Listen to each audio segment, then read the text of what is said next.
Welcome, all you creatures of the night. We now go to a place somewhere between myth and realism. A journey to a spot where the line between truth and falsehood are out of balance. A place where something you thought to be true, a foundation to the very reality you have made, was not what it seemed to be. In fact, in light of new evidence, your reality could take a very horrific and bloody turn. Be prepared to be surprised. Somewhere amongst the shadows, you may find sanctuary, but do you dare take the plunge? This is the latest episode of It Records. I'm Matt Johnson. And I'm Peter Hansen, and dare I say, you're becoming quite a storyteller there, Matt. Oh, well, thanks, Pete. You know, I'm trying to get better week after week. Trying to fine-tune the craft as well as I can to draw the listener in. But I appreciate the words. This week we watched the 1998 classic horror film Urban Legends, directed by Jamie Blanks, right? Jamie Blanks, I believe. Yes. Oh, he did Valentine, I know, as well. I tried to craft the opening to sound like an urban legend as much as I could. And very well you did. Thanks, Pete. And with that being said, now that we know it's urban legend, this is around the time you have a creepy headline for us. Pete, do you have a creepy headline for us?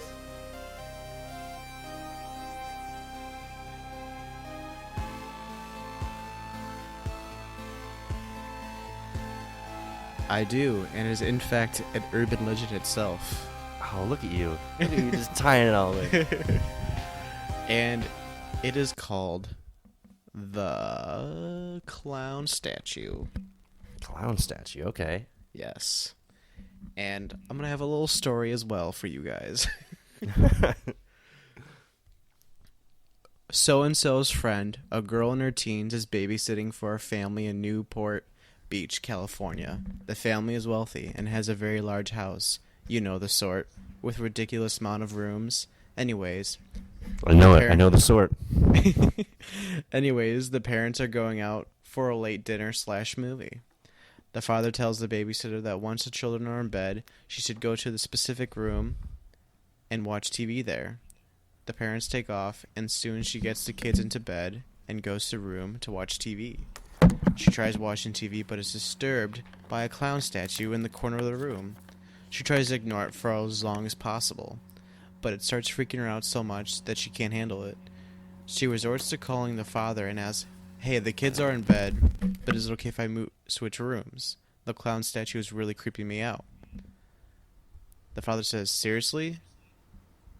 Get the kids, go next door and call 911. She asks, "What's going on?"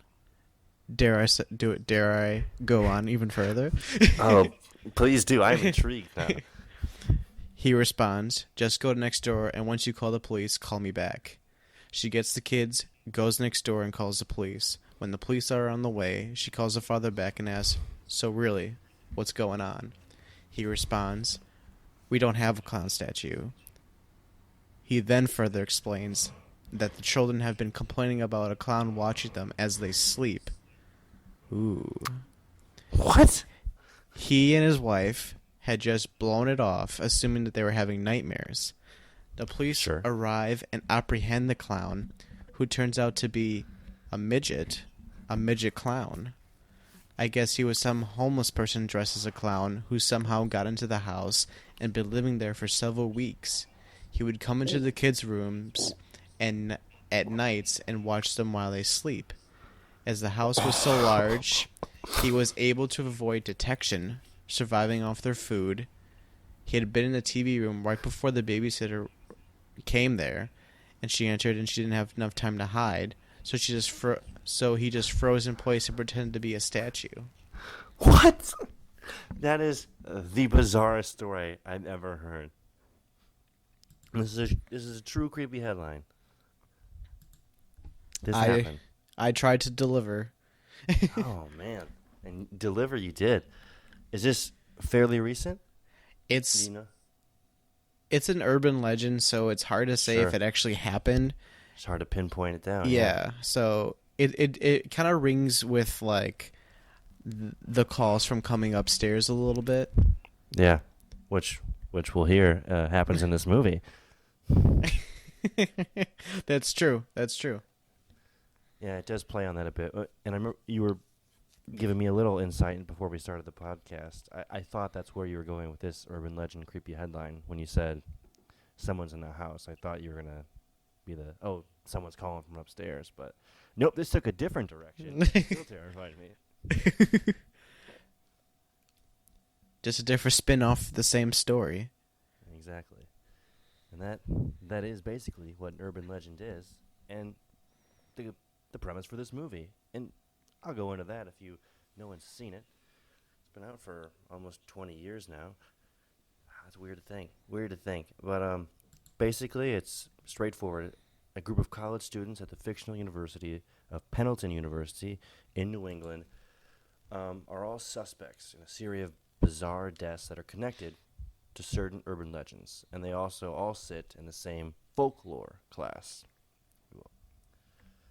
Now, I'll preface with this, Pete, now that people have a general idea of the movie. You and I both decided to watch this film, not based on any sort of Rotten Tomatoes ratings, if anybody goes to check it out. It's not rated very high, but it's a guilty pleasure of Pete's and I's. I don't know what it is. Maybe it's that 90s horror that really draws me in, nostalgia, I guess. But it's a guilty pleasure of mine, this movie. I would agree, and it kind of became a discussion where we wanted to kind of switch it up episode-wise, where we kind of did like mid-2000s, we did 80s, we did a little 70s, and then we're like, oh, we didn't do 90s yet. And I was like, I don't want to do Scream just yet because that's the obvious choice. Mm-hmm. And then you're just like, urban legend, just as it was not as popular, but very popular at the time. And yeah, kind of the same idea, or it's how it's meta, essentially, a Scream ripoff, dare I say, because it's true. It really is. It's a watered down ripoff of what Scream tried to do. Very much so. And I think it was definitely popular at the time, or they wanted it to be as popular as Scream, because let's go over the cast, if we can, if you haven't seen. A young Jared Leto is a lead in this. Tara Reid was in it. And for horror fans, Robert Englund was in it as the professor, as the main professor, who's Freddy in The Nightmare on Elm Street. Am I missing some? Oh, Joshua Jackson from Mighty Ducks, if you will, and Dawson's Creek. Michael Rosenbaum, if you watched Smallville. Mm-hmm. That's right. He's Lex Luthor. Danielle Harris, who's the goth roommate, who's alum with horror movies. She's in Halloween 4 and 5, and a couple other ones. I think one of the Hatchet movies, I want to say. And you can't forget about Brad Dourif, Chucky, as he is most famously known as. He is that gas attendant in the beginning of the movie. Wow, the stuttering gas attendant was Chucky. Yeah, let's clap I had again. no idea. Thanks, Pete. Thanks for the little nugget of knowledge there. But really, I mean, just that idea, and Robert Englund was in it. It's kind of reminiscent of what the 90s horror was. It really kind of saved it during this time period. We can launch into that just so we can get a basic understanding of what 90s horror was, at least to us. It was a time when the genre was dying, I would say. A lot of sequels were being made from Halloween still. H2O came out around this time. Another Candyman. And Hellraiser. Even Hellraiser had a 6th movie, I think, come out in the 90s. But what really kind of gave a new birth to the genre and got people coming to the theaters was Scream, 96.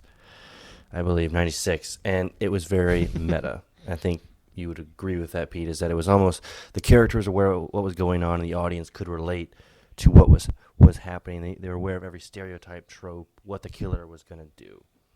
And it kind of was almost a parody of the genre, but was still kind of terrifying. It was fun for the audiences again. Yeah, because it was making it really fresh, because the slasher genre was just being done to death in the 80s, and then it carried over to the 90s, where there really wasn't any slashers of note for a while until Scream came along. True, and then you got a lot of movies that kind of followed it up that were watered down versions of it that were pretty shitty, and other ones that were kind of trying to do the same formula and were pretty good. That were interesting. I Know What You Did Last Summer is kind of a similar idea of teenagers and a masked killer and whatnot. That Pete, you do enjoy. Am I correct in that? Guilty pleasure of mine. Another guilty pleasure. And I don't know if you knew this, but Sarah Michelle Gellar, who's in I Know What You Did Last Summer, who's Buffy, of course, was originally cast to play Natalie in this film, the lead character, but she had to turn it down because she chose to do I Know What You Did Last Summer. So she opted, I think, for the better of the two. It'd be great if she was in both, though. It would have been good. Might have upped the value a bit. But just the idea of, in those 90s horror films, of them knowing kind of what was going on. The characters, especially in this movie and Scream and any of the other 90s kind of teenage slasher films, if you will, and acknowledging the conventions of horror films within the film itself. They replicate and project the audience's own anxieties when you go to see it, and what they're witnessing in the theater could happen to them. So the lack of reliance on a supernatural, such as like Freddy or Michael, the fact that all these murders could be committed by real people, it made real people have the terror of Scream. It was palpable to us again. You couldn't leave the theater with the same assurance that, as scary as the film as it was, the chances that something dwelled beneath your bed were slim, when the killer could be the person sitting next to you in the theater. Don't forget to check your back seat. Oh, nice, Pete. Nice. Oh, a nod to urban legend, if you will. Yeah, it was almost as if the killer was sitting next to you. You checked over your shoulder. It was your best friend. And these movies also almost took place in a real-world clock. It didn't take place over months and years a lot of the time. It was like this movie took place over like 3 days. And it just seemed like they were reflexive. You could relate to the characters, but as well as it just seemed like it was happening as it would actually happen in real life, the same time period. I think that was a very definitive element of 90s horror that Scream started and did the best. I would have to agree. Yeah. And along with that being said, if you have anything to add to this, Pete, a lot of them seemed almost judging the line of like psychological thrillers with police procedurals. It was not so much gore and guts as a slasher, and there was almost always a happy ending where there was a reveal at the end of who the killer was. You had to figure it out. There was a lot of cop involvement that happened in these films. Would you agree with that idea, add anything to it, or am I way off base with my 90s horror? No, I would say you're pretty much right on the money, except for this one where there's a very lack of cops. There's one security guard who is obsessed with Pam Grier. That's right. Oh. She's like, duck you, sucker. I mean, I know that's not even a Pam Grier reference, but just the way she just like was just like watching Foxy Brown, I think it was. She was just like holding her gun out in her office, and she's like duck or whatever. She's just like yelling out all the lines of the movie. I'm just like, what's happening? What am I watching right now? And that went on for quite some time. It wasn't like a 3-second clip. It was almost a full scene. It's a full scene of her reenacting what she was watching on TV. Definitely a gem of the movie, I would say. Oh, definitely. Kind of reminded me of, here's a little sidetrack, Scream Queens. Have you watched that at all? I have not. I have not watched Scream Queens. There's a security guard in that movie who's just like really ridiculous like that, but even more so, and it's really great. Yeah. Almost like a Dewey, if you will. It's a Scream reference, everybody. Oh, okay. Scream. I definitely missed that. It's been a couple years since I watched. No, I don't know. It's been a while since I watched Scream.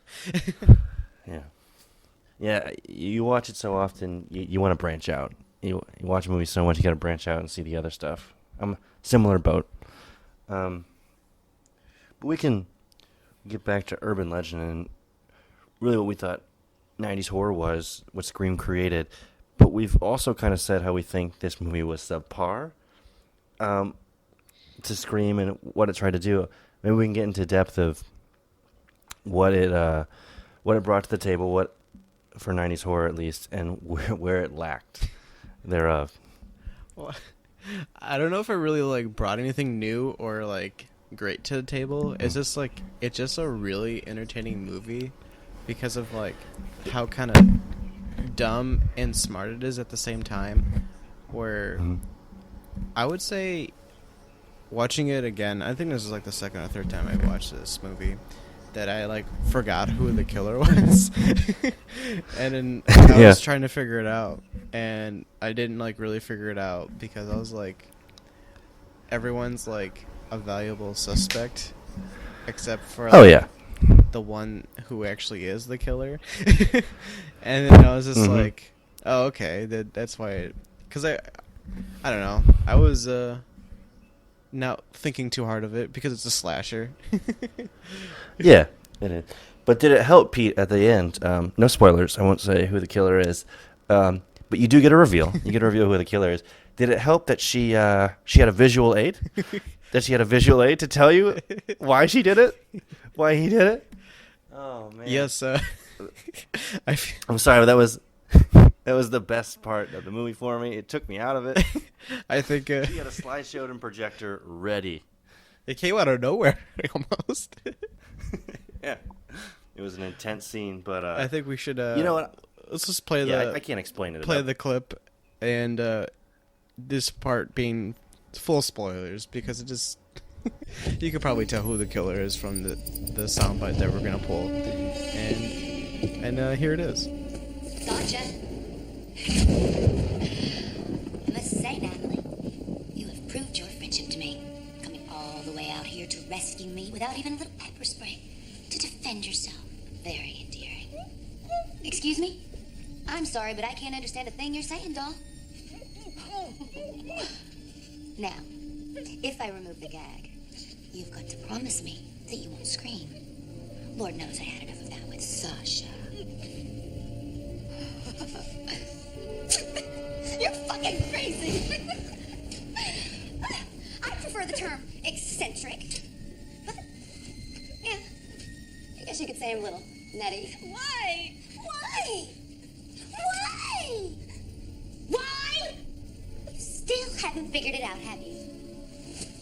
Well, lucky for you, Miss Thing, I've got a visual aid. There I am, Natalie, with my boyfriend, the love of my life. Have you found the love of your life yet, Natalie?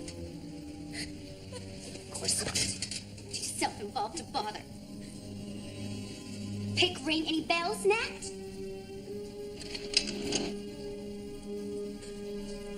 Oh my God. Ding, ding, ding, ding, ding! His name was David Evans. The one you and your friends decided to have a little fun with that night. You know, David and I were going to get married that summer, right after graduation. He didn't have enough money to buy me a ring yet, so he got me this instead. But now you took him away from me! Brenda, I wasn't... You were driving, but it was your car, and you weren't there, Natalie! Now, didn't you tell me? She is crazy. Oh, man. It still gets me every time. I love it so much. And I love the supercut that whoever put this together of that final climactic scene. Thank you. Thank you for that. Oh. No. Yeah, like, you needed to see it. You need to see the break from the normal character you've seen. But it's like a 180 flip. Like, it's almost too much. Where I still didn't really buy the motive. I know you're not like really meant to, but I was I guess confused by the motive of it all. You're like almost forget. You're like, oh yeah, that's right. Yeah, you do. You almost kind of like, oh, that's why it's happening. That's right. Oh, And that just jogged my memory. For those who haven't seen it, or you do, maybe you've seen the cover. The killer, you don't see them, but what they're wearing is sort of I don't even know the brand, but it's a winter coat with like the fur around the hood, and you flip it up and you can't see the killer's face. That's what hides them, and you know a killer's coming. But Pete, I have to mention, everybody has that coat in this movie. It seems like, but there's no real significance to it. Like the swim teacher has it, Professor Wexler has it. I mean, everybody has it, and it's never really mentioned that. Like, oh, I have that coat, or you have that coat. I don't, and it's warm. Yeah, it seems warm. No one else is really wearing warm coats. outside. But they just wear a parka or whatever the hell it is, just for the hell of it. It bugged me, but It just I didn't really pick up on it until this viewing. it's just one of those like psych scare, like a fake scare, if you will, in these movies. Yeah. Speaking of the fake scares again, Pete, this movie used that technique almost too much. I want to say the creep sound or the creep scare, where you kind of there's a character on screen. They don't take up the whole frame, and it's panning over, and there's going to be someone there or something there, and you have that loud screech. I feel like that happened. Like it was way too much. And sometimes every third time it might have been actually the killer or something. Sometimes it'd be her friend, and she'd be like, "Oh, I'm sorry." Too much. It was too much. It lost the uniqueness of it that it was supposed to scare me. That's just like, excuse me, where slashes just did that all the time, so it kind of just fell under that trap, where they just like, oh man, I don't know what we're gonna do.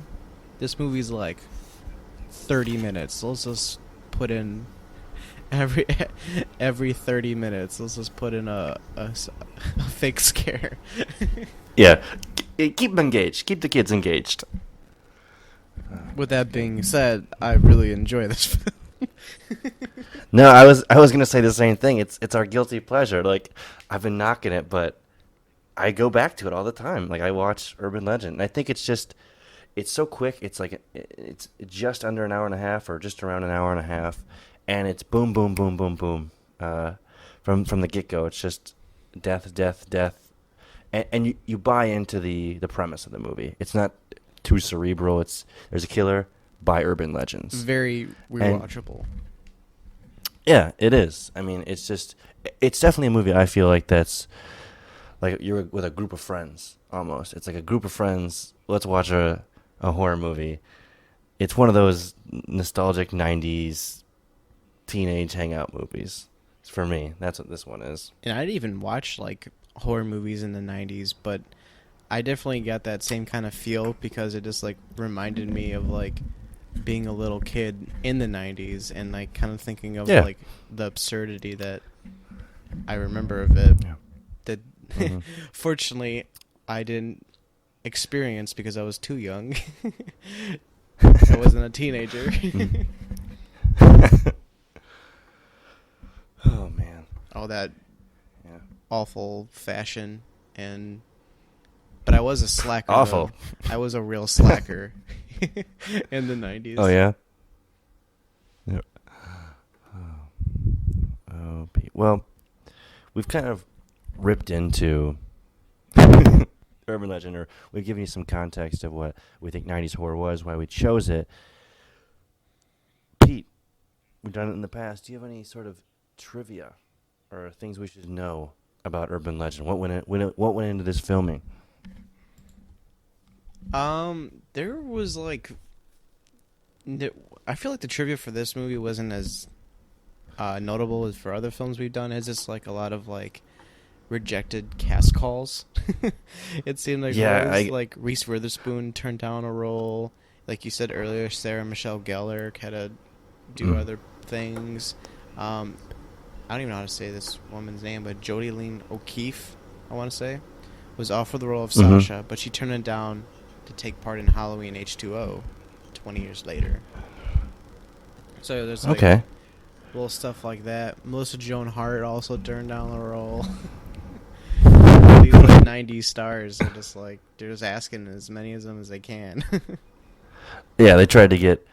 I think that was another thing Scream did, at least with their marketing, is they tried to put a star-studded cast together, and you wouldn't know who the killer was or who was going to die when, sort of a thing. With Drew Barrymore in Scream, she was on the cover, she was cast, but she dies in the opening scene, and it kind of threw the audience for a loop. I think they were trying to, again, replicate what had happened. Get anybody in as they could. A little trivia that I found, but I don't really want to say for spoiler's sake, even though we've spoiled a bit. If you get, they give away who the killer is at the very beginning with what the motto for Pendleton University is. It's in Latin. It's bold and frame. They show it a few times, but if you translate what it means in Latin, you'll know who the killer is. So if you know Latin and you can read it quick, you'll know by the second scene of the movie who the killer is. It was a little gem they threw in there. Oh, a little interesting, huh? Mm-hmm.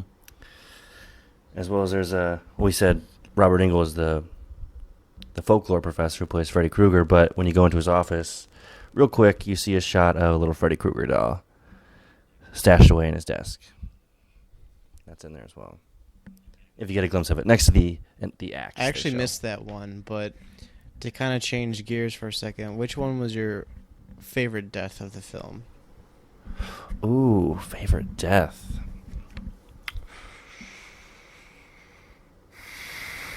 I think I go always when I think of this movie, so it's gonna be my favorite. I go Pop Rocks. The Pop Rocks death. I mean, it's boom boom. It's so quick. I mean, it's two deaths really back to back, really quick. But the Pop Rocks death does it for me. With you're talking about, was it Michael Rosenbaum? Mm-hmm. Lex Luthor, yeah. Mm-hmm. He's got hair. Yeah, he's got hair in this one. Oh, what about you, Pete? Though I actually really What's your like. favorite? It's one of the earlier ones. Is with the jokester, the guy from Dawson's Creek, where yeah. Oh yeah. I just like That's a good how one. she drives away and it hangs him, and it's just like the killer gets hit by the car twice, but That's true. But is able to get away. Yeah, get up, slowly walk away. No but problem. I don't. For some, I thought it was for a big budget or a mainstream movie. I thought that was a death that was kind of messed up and kind of creative, even though it was an urban legend. But it was cool seeing it on film for for horror purposes. No, that was a good one, and it kind of was the jumping off point for the film. I know there's an opening kill sequence, but you weren't connected, you didn't know the main character, and there was a lot of exposition until that scene, and it was really gripping, and it kind of spiraled the film into the deaths and the action of where we were going. So that was a good urban legend death, Pete. Good choice. Still, Pop Rocks for me always will be number one. But also, just speaking of the deaths, obviously all urban legend, I will have on our website. I counted every urban legend, not only death in this movie, but just mention, either by word of mouth or on paper. I'm gonna have a list, a counter every time urban legend was mentioned in the movie Urban Legend. It's a lot, Pete. I'm not gonna give it away, but I'm gonna put it in detail on our website. Something that I want to show everyone is that how great Danielle Harris's lines are in this movie. Oh The God, the yeah. goth roommate, and didn't we find something for her? We did. We do have all of her dialogue actually from this film, which is brief and fleeting, but yet so good. And I just want to play it for everyone right now. Just Please, I think they'll enjoy it. please enjoy.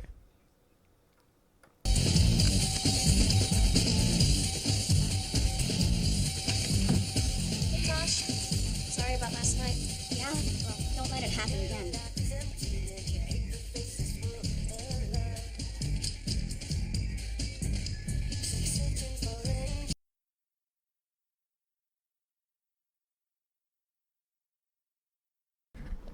Oh man, never gets old.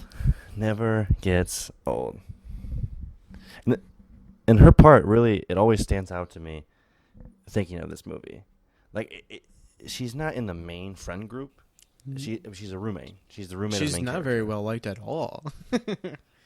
No, like nobody seems to like her, and there's even a really insensitive comment, like way, I thought way over the top after her death scene. Like one of the people outside the room says to like one of the paramedics coming in, and I was like, "Whoa, you would never say that. You would never say that after someone passed away." What did he say again? Do you remember? She was like, "You might want to check her pulse or something because she usually always looks like that or something, something to that effect." And I was like, "Whoa, she's dead. Like, how can you say that? Even if you didn't like her, that's messed up." It's just like how she gets introduced. Like she just turns on the lights and then she's just having sex with some guy and like aggressively, and she's like, "Turn off the lights," and I'm just like, what a crazy way to introduce someone. Yeah, I mean, it caught my attention. They knew what they were doing. She's etched in our brains forever now. And I just love how they incorporate like an internet chat room very early on. Like, oh yeah, some AOL really early stuff. It was what was it called? It was like it's at the top. It's like Goths for You, yeah, or something like that. Was the chat room? I wish I remembered it. It's like Goths for some. I think it's like Goths for Us, or it's something. It's Yeah. like something dumb. The inception of chat rooms.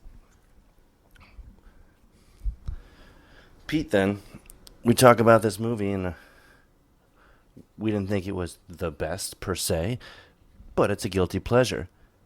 With that, what do you think the budget was first, and then did it make it back, and how much? How much money did it make? That's kind of unfair, because I kind of like saw it briefly when I looked at the Wikipedia page to remember the characters' names, and then forgot the characters' names. Oh, yeah. Just refer to them as, like, Smallville guy, Lex Luthor, Dawson's Creek. As they are very memorable, obviously. But it was a modest budget, I believe. You know, it was like, wasn't it like 14 million or something like that? You know, it wasn't like 14 million. It was 14 million. You nailed it. And they actually almost made it back in the first weekend. Opening weekend was $10 million. $10 million. And then overall, $72.5 million this movie made. That's actually a pretty high budget at the time, I want to say. Because sure. Big budget movies, I mean, their budgets now are so much higher. But, like, as an example, like Jurassic Park, you know, that has, like, I think it's like that's actually a terrible example because that's like 100 million. Yeah. But other movies at the time, I think like the average bigger budget movies were like 25 million. So you know, it wasn't like it was pushed aside or anything. They gave it a decent amount of money to work with. Yeah, I think they thought it, I mean, and it did. It earned a lot of money. They got back what they wanted, but I think they were hoping it was going to be a success, a blockbuster success on the same lines as Scream. They went all out with the cast and everything. Well, as we said, with its success, it then spawned some sequels to this film. 2 sequels, right? I've seen 3 in I've total. seen one of them. I've seen the second Urban Legend Final Cut. Years ago, though, I was tempted to watch it like back to back. I watched Urban Legend. I was like, it's right here. Maybe I'll check it out, see how the second one goes. Didn't. Still probably will. But I saw it a long time ago. And then, that movie features a young Eva Mendes, correct? Yeah. In that one? Yeah. Eva Mendes is in the second Urban Legend. And then the third one came out the second one came out basically like a year or two after it was like the first 2000 one. when it came out. Yeah, and but then the third one was like 5 or 6 years after that, and that's Urban Legends 3, Bloody Mary, which takes a turn from the whole urban legend idea. I mean, it's like a demon. I mean, Bloody Mary is an urban legend sort of thing, but the deaths aren't as much urban legends, per se. They incorporate it a little bit more, but it seems like it's kind of doing more of a supernatural kind of thing. It could have been a different movie. It could have been a movie called Bloody Yeah. Mary instead of Urban Legend, yeah. And that movie stars Kate Mara. If anybody watches House of Cards at all or saw Martian, she's in a movie called Happy Thank You More Please, and her sister is Rooney Mara. So these movies have some people in them, some stars in them. But Pete, this is the time we've all been waiting for. I'm sure everybody's been waiting for it. Is the defend or destroy?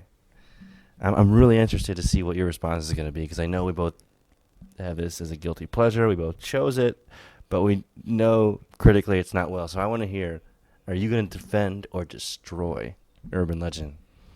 Well, I think Drum roll, please. I think you should know, because I'm a real softie when it comes to horror. I have seen some pretty awful movies and have sat through way worse. With that being said, no, I'm kidding. I would say I defend this because it's just a really entertaining movie, and just watch it with a bunch of friends when on a rainy day. Who knows?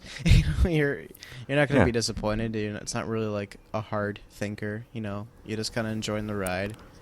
And I'm going to be defending probably a lot of movies, as many people may be annoyed by, but that's just deal with it. Yeah, I'm just a softie when it comes to horror movies. So, all right, fair enough.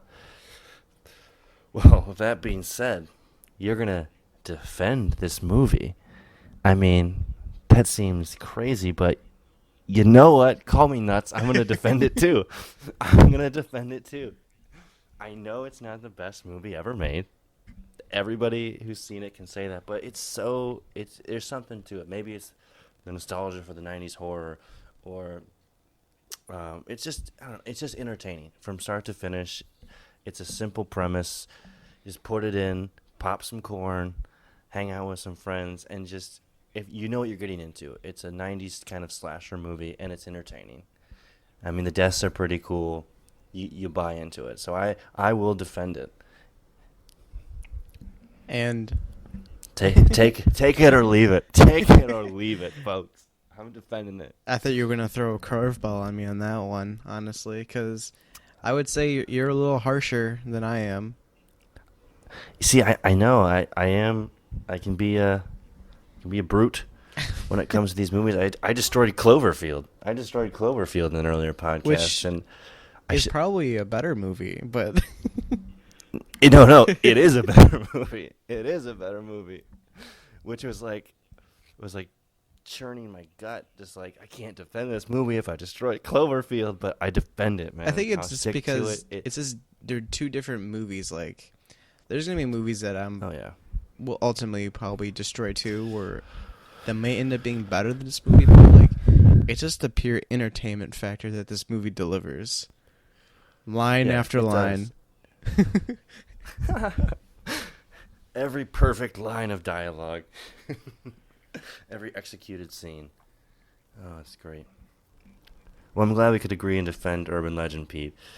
But with that, I think we've wrapped up our conclusion, our thorough critical analysis of the movie Urban Legend.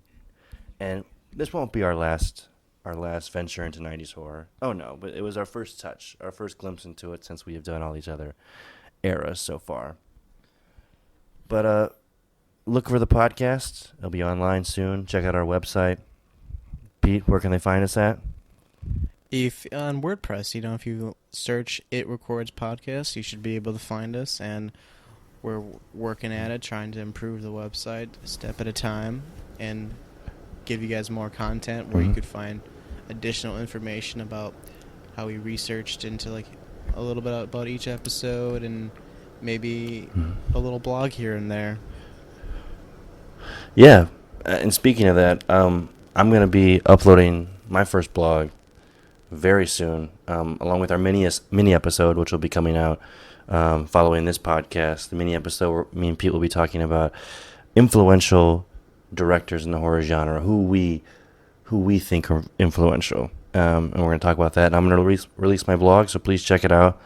And we'll soon to be on Twitter and Facebook, so you can hashtag us as the kids are doing. Facebook us. Give us any ideas, really. Movies you'd like to see, ideas you'd like Pete and I to argue over in mini episodes. We'd love to hear from you guys. And with that, that wraps it up for pretty nice close, I would say.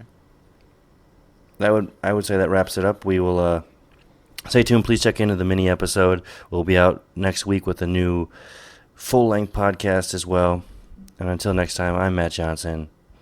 You know, I remain in the shadows. And I'm Peter Hansen, and I'm one step behind him with a knife. Jeez. Oh, Pete, you continue to amaze me. Thanks for listening. Please stay tuned. We'll be back on the airwaves next week.